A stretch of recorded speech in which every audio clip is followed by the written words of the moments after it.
It's Mickey from Modern C10. Today we're going to do a little customer spotlight.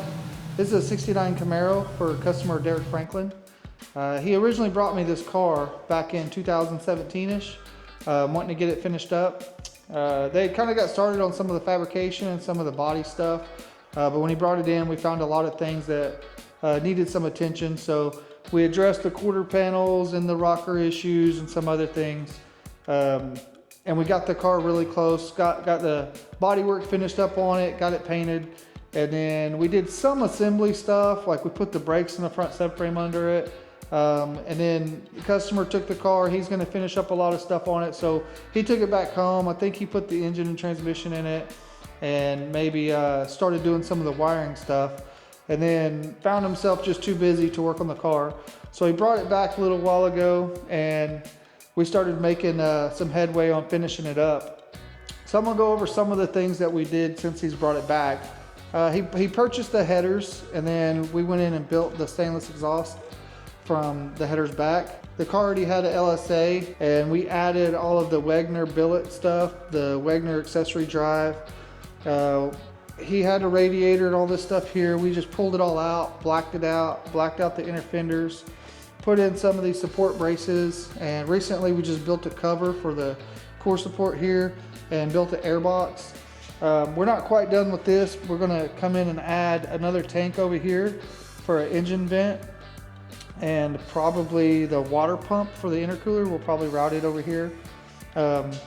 Meanwhile, we finished up all the wiring on the car.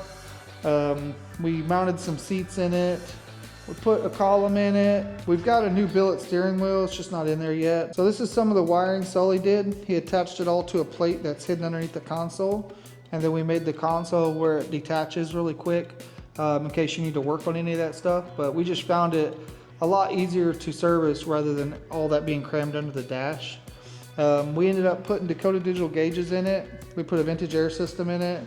Yep, we added the LED tail lights with the sequential blinkers.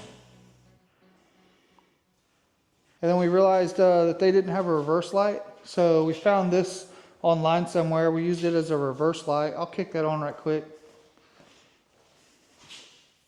We also relocated the battery to the trunk, and we added a digital guard dog keyless entry system. We're also going to install a new RS grill with the Detroit Speed hideaway headlight actuators. What's going on? So today we are going to come in, and what we're doing to the 69 Camaro is we're going to put a flush mounted glass in this thing. So I had to came up and do this, taking out all of the pegs for the trim and everything, and I wanted to add that this is something normally the metal shop does, but this was sort of an idea that the customer had after the car was already painted and brought back, and who are we to judge? That was a great idea, so let's make it happen. So what I have to do is I'm just coming in where all the pegs were that holded the trim on, got them filed down, gonna smooth all this up so when that flush mounted glass comes in, you'll be able to see a little bit, I think, in the roll there, and we're getting it all cleaned up, nice and orange in there. She'll go to the upholstery shop and be one step closer to the house. Okay, well that about wraps up what we're doing to the 69 Camaro. Appreciate you watching and staying interested. Stay tuned for more. I got some really cool stuff coming up for you. You guys are going to love it. If you haven't already, follow, like, subscribe. Modern C10, baby. We're taking over.